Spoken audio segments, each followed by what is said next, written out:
página 46 do livro 5 de História da Igreja. O item 32 do material didático diz a Igreja dos Irmãos. Então eu coloquei aí, o ano de destaque nessa história é o ano 1708 da era cristã. Já são quase 200 anos da Reforma, e vocês vão ver agora nesse ponto é que vão começar a aparecer as primeiras igrejas anabatistas que conseguem o direito assim de um registro, de começar a ter reconhecimento. E uma das primeiras será essa, a Igreja dos Irmãos, ok? Em 1708 da era cristã.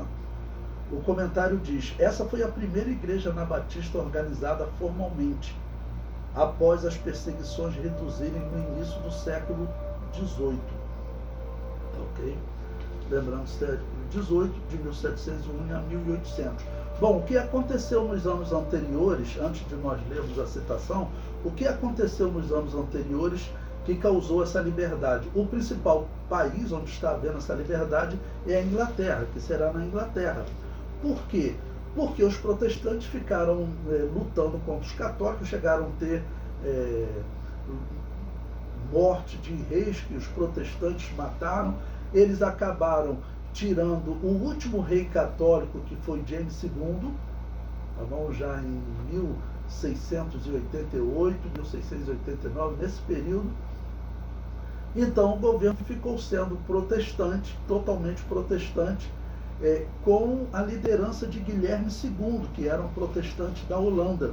E como esse Guilherme ele era mais tolerante, devido à sua criação na Holanda, ele assinou logo alguns editos de liberdade, dando uma maior liberdade de religião para o povo. Muitos cristãos anabatistas que estavam presos foram soltos nessa oportunidade, ok? Foram soltos.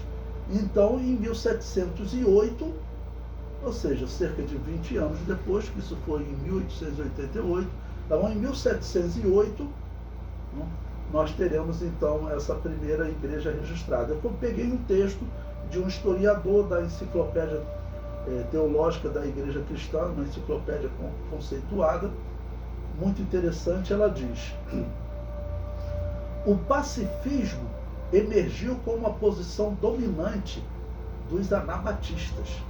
Ou seja, o que dominava entre os anabatistas era o pacifismo. Mesmo aquele caso, aquela anomalia lá de Thomas Müntzer, que eu digo para vocês que ele era, na verdade, luterano, foi lá em 1525, tem quase 200 anos. Então, mesmo aquele caso lá, se ele fosse anabatista, seria uma linha fora da curva, assim, errada, como se diz, né? Tá bom? E uma exceção. Mas ele, na verdade, nem anabatista era. Então, a enciclopédia, ela diz que o ponto dominante, a posição dominante entre os anabatistas era o pacifismo, que diz que não somente rejeitavam a espada da guerra, como também se recusavam a participar da vida política. Uma pausa aqui para explicar a vocês. Isso está bem claro na história. Por que os historiadores dizem que todos os cristãos eram intolerantes? Ele está fazendo referência só aos cristãos que estavam ligados ao governo civil, tá bom? Que eram católicos e protestantes. Os anabatistas não queriam. Eles não queriam estar ligados a um governo, eles não queriam que um governo interferisse na doutrina da igreja, porque era o que acontecia. Tá bom? O historiador prossegue. Embora a identificação que faziam de dois reinos formasse um estreito paralelo com a análise de Lutero, os anabatistas negavam que os cristãos pudessem envergar, de algum modo, a espada do magistrado nesse reino. Ou seja, estão dizendo o seguinte: cristão não tem direito de levantar a espada, né? E cristianismo não é isso, o cristianismo não se faz assim. Então, por isso que eu sempre digo para vocês, eu gosto de citar o que os historiadores falaram, mostrar que isso não é uma interpretação nova, tá bom? Que eu estou trazendo para vocês, mas é uma interpretação que está tentando ser sufocada, que os outros estão dizendo, não, esse negócio de que existia povo anabatista, isso não é verdade não. Isso é verdade sim, é mais do que provado na história que sempre existiram igrejas fora da Igreja Católica. Isso eu posso dizer para vocês hoje, que historiadores isentos, eles falam isso.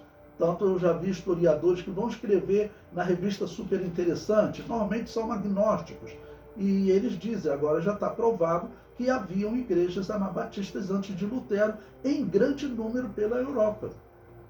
Isso eu acho encontro em outras fontes também. Então, essa enciclopédia aqui também está testemunhando isso. O comentário prossegue. Quando Alexander Mack organizou a Igreja dos Irmãos em 1708, então ele dá até o nome do pastor que organizou, tá ok? Ele diz, o anabatismo era o maior impulso na dialética com o pietismo. Embora os anabatistas Quakers, que surgiram em meados do século XVII, fizeram uma distinção entre o reino de Deus e o do mundo. Não se desesperaram totalmente do mundo e se envolveram nos seus processos políticos até o ponto da guerra. Então ele está dizendo o seguinte, que tinha algumas igrejas anabatistas que ela até tolerava, vamos dizer, o soldado ir para a guerra, porque ele era obrigado. Por exemplo, aqui no Brasil, o Brasil esteve em guerra, né, na Segunda Guerra Mundial, e aí os cristãos que viviam no país, estavam submissos à lei, tinham que ir, tá bom? E a enciclopédia prossegue. Apelos à consciência individual desempenhavam um papel importante na atividade política não violenta dos Quakers a favor da justiça e da paz. Quem são esses Quakers? Esses Quakers são anabatistas, nós já estudamos sobre eles, volta lá para ler, são anabatistas que foi encontrado pentecostalismo entre eles, inclusive o termo Quakers, que significa literalmente tremedores, diz que eles tremiam quando eles recebiam o Espírito Santo.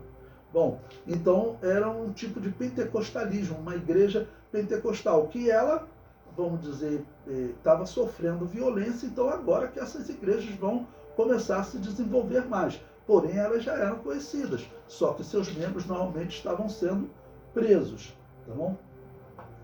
Então, eles sempre defendiam, ok, a não violência, que a igreja não deveria participar diretamente dessas guerras. A enciclopédia prossegue. Os anabatistas, os antecessores imediatos dos menonitas, lembre-se, Menon Simon foi um padre católico que abandonou o catolicismo e se converteu ao anabatismo e acabou se tornando um destaque numa igreja, pastoreou uma igreja que ficou conhecidos como menonitas. Existem até hoje, existem no Brasil. Então diz, os anabatistas, os antecessores imediatos dos menonitas, eram aqueles que mais se recusavam a participar do governo, sendo que os Quakers eram os menos separados. Os irmãos ocupavam uma posição intermediária. Então o que ele está dizendo é o seguinte, entre esses grupos anabatistas havia uma divisão, 3 grupos, tá bom? Tinha um grupo que seria um grupo anabatista que seria mais antigo, ainda que eles falavam assim, nós não queremos nada com política, esquece política, não queremos nada com o governo. Aí tem um segundo, tá bom? Que eram os Quakers, que eram menos separados, eles aceitavam participar do governo, tá bom? E ele diz que essa igreja que eles registraram, né, que então era chamado de Igreja dos Irmãos, né? Então ele diz, os irmãos ocupavam uma posição intermediária, ou seja, eles queriam distância do governo, mas ficava no meio termo, porque eles tinham que respeitar as leis. Então essa aqui é uma igreja anabatista, que eu falo assim, importante na história, porque pelo que esse historiador está dizendo, a primeira igreja anabatista a ter registro, isso significa que desde 1411, quando Agostinho de Hipona conseguiu proibir a existência das igrejas anabatistas e usar o Império Romano para persegui-los, desde aquela época até agora é a primeira igreja anabatista que ela tem liberdade para funcionar, que ela se registra e tem liberdade para funcionar. Um governo aceita. Foi um governo protestante da Inglaterra, desse príncipe que era holandês, Guilherme II, que era um povo mais tolerante com os anabatistas, e ele então estabeleceu esse êdito e a igreja então começou a ter liberdade. Então, olha, cerca de 20 anos depois, já temos a primeira igreja anabatista registrada na história, né? E isso aqui eu digo para vocês que em termos de trabalho sequencial, ele é único, né, que eu fiz, tá bom? Bom, a enciclopédia prossegue. As guerras na América do Norte, então ele vai agora comparar a situação da Europa com a Inglaterra, que agora já tem uma igreja anabatista se registrando, mas ele vai falar também dos protestantes lá nos Estados Unidos. Nos Estados Unidos a situação ainda está ruim, tá bom? Os protestantes lá não seguiam tanto o que o rei havia determinado aqui na Inglaterra. Então ele diz, as guerras na América do Norte, desde os conflitos entre os puritanos e os índios, puritanos, lembre-se, são os protestantes ingleses, tá bom? Que eles dizem que seriam os calvinistas da Inglaterra também. Eles, estando na América, como que eles tratavam os indígenas? Irmãos, eles diziam que os indígenas eram predestinados ao inferno, ok? Essa filosofia de predestinação sempre esteve com os protestantes. Os católicos criticam isso neles, dizendo o seguinte, que os católicos, eles dizem que trataram melhor os índios aqui no Brasil do que os protestantes lá na América do Norte. Eu digo que eles trataram menos mal, né, os índios aqui no Brasil do que os protestantes lá no Norte. Tanto que se vocês pesquisarem, irmãos, aconteceu recentemente, há uns 3, 4 anos, um ataque generalizado às igrejas protestantes lá no Canadá, porque eles encontraram um monte de centenas, irmãos, de ossadas de crianças indígenas que os protestantes pegavam, levavam para as igrejas para criar, para, vamos dizer, educar essas crianças ali, e as crianças desapareciam, tá bom? As crianças desapareciam. Então, a forma como os protestantes trataram os nativos, chamados índios aqui das Américas, foi realmente bem mais violenta do que os católicos aqui no Brasil. Porque os católicos eles não seguiam tanto à risca esse negócio de predestinado, tá bom? E já os protestantes diziam, não, esses aí não tem alma, esses aí são predestinados ao inferno. Então eles podiam matar livremente. E a história, infelizmente, confirma isso. Tanto que tem aquelas histórias, aqueles filmes antigos que eles passavam, né, de lutas, né, do governo contra aqueles índios. Aqueles filmes antigos de indígenas, irmãos, os filmes não contam, mas aquilo ali era um governo protestante, tá bom? Que eles trataram os indígenas realmente dos Estados Unidos com violência, tá bom? Prosseguindo então, desde os conflitos entre os puritanos e os índios, passando pela guerra revolucionária até as guerras mundiais, todas estas têm sido defendidas por versões religiosas e seculares da teoria da guerra justa ou da cruzada. Então, olha o que essa enciclopédia está dizendo. Está falando que todas aquelas guerras, tá bom? Que a Igreja Católica fez, que chamou de cruzadas, os protestantes também nos Estados Unidos, tudo isso foi baseado na guerra justa. A doutrina da guerra justa, eu já expliquei para vocês, foi Agostinho de Hipona que desenvolveu para dizer que a Igreja Católica tinha autoridade, inclusive, para matar os anabatistas, donatistas. Ela tinha autoridade para fazer guerra para purificar o reino de Deus. Esse momento que nós estamos vivendo aqui é o momento, tá, ok, em que vamos dizer, os católicos e os protestantes, eles estão perdendo esse poder. Eles estão perdendo esse poder, né, de fazer o que chamavam então de guerra justa ou guerra santa. As cruzadas, na verdade, a Igreja Católica chamava de guerra santa. Bom, a enciclopédia prossegue.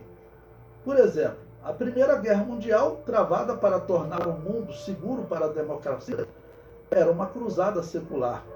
Ao longo de toda a experiência norte-americana, os menonitas, ele vai falar agora grupos de anabatistas, olha, os menonitas, os Irmãos, que é essa primeira igreja anabatista fundada na Inglaterra, e os Quakers, que é outra igreja anabatista também, mantiveram um testemunho contínuo, ainda que às vezes desigual, contra a guerra. Ou seja, os anabatistas eram sempre contra a guerra, bem como uma recusa em participarem dela.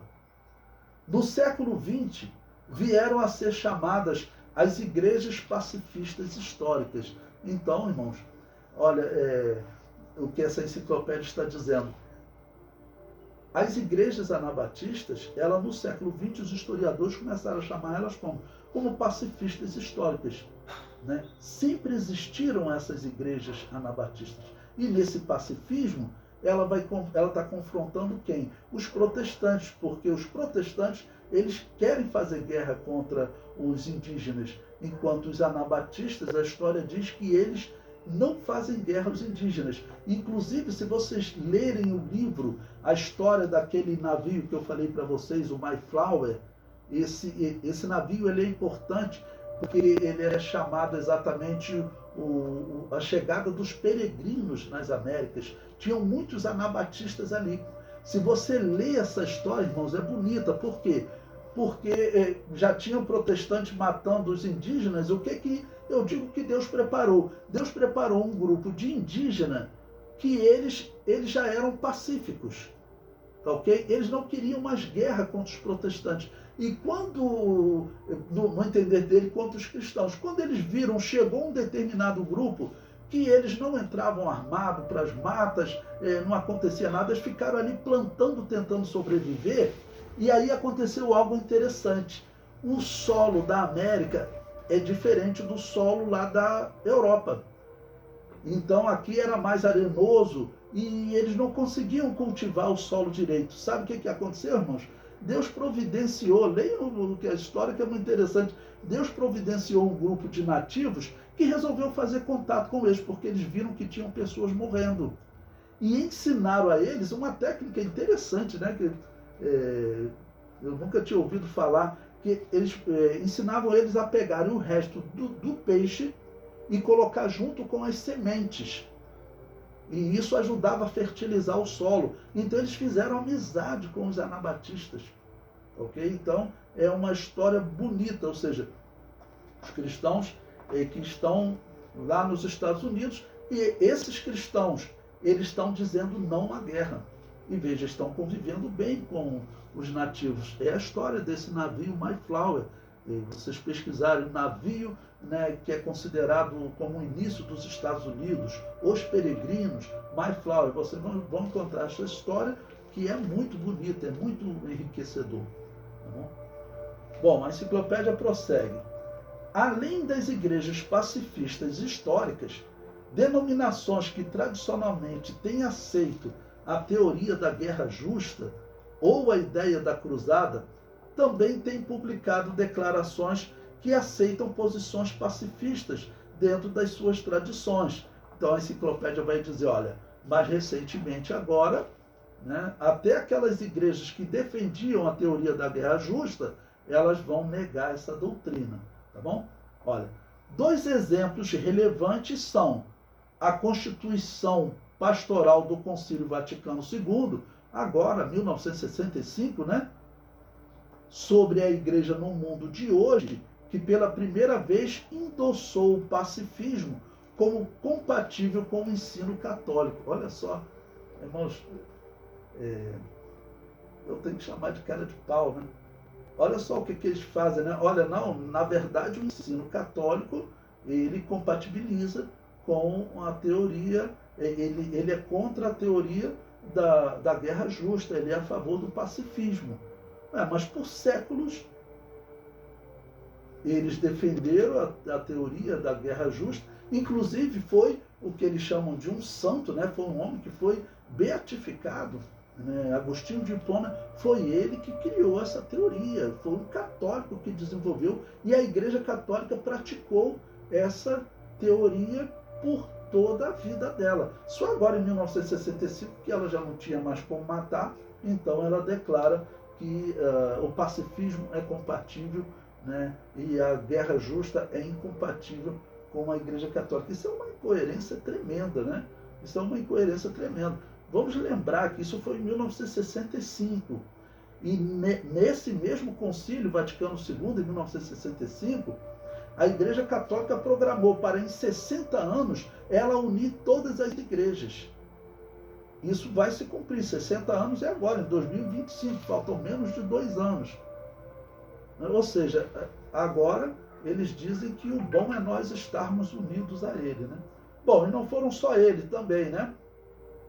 Ele diz, e a Declaração da Igreja Presbiteriana Unida dos Estados Unidos também diz a pacificação, a chamada do crente. Então ela defende também agora a pacificação. Todos os protestantes, até um determinado momento, eles defendiam a guerra justa. Esse momento que nós estamos estudando, o início do século XVIII, ok? Né? 1708, eles ainda têm autoridade para matar nos Estados Unidos.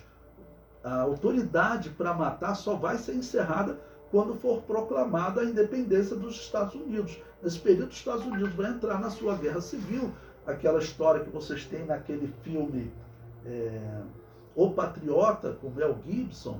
Ele retrata esse período. Os Estados Unidos vão entrar numa guerra civil em que ele vai se libertar da Inglaterra. E quando ele se libertar da Inglaterra, primeira coisa que ele vai colocar como lei, ninguém poderá ser molestado por sua fé.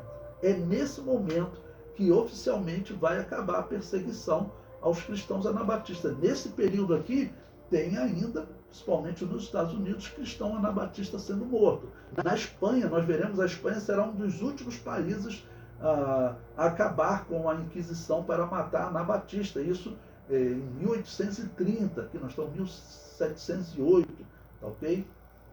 Então, nesse período, ainda existe perseguição. Um dos países que tem é os Estados Unidos, porque os puritanos aqui nos Estados Unidos, eles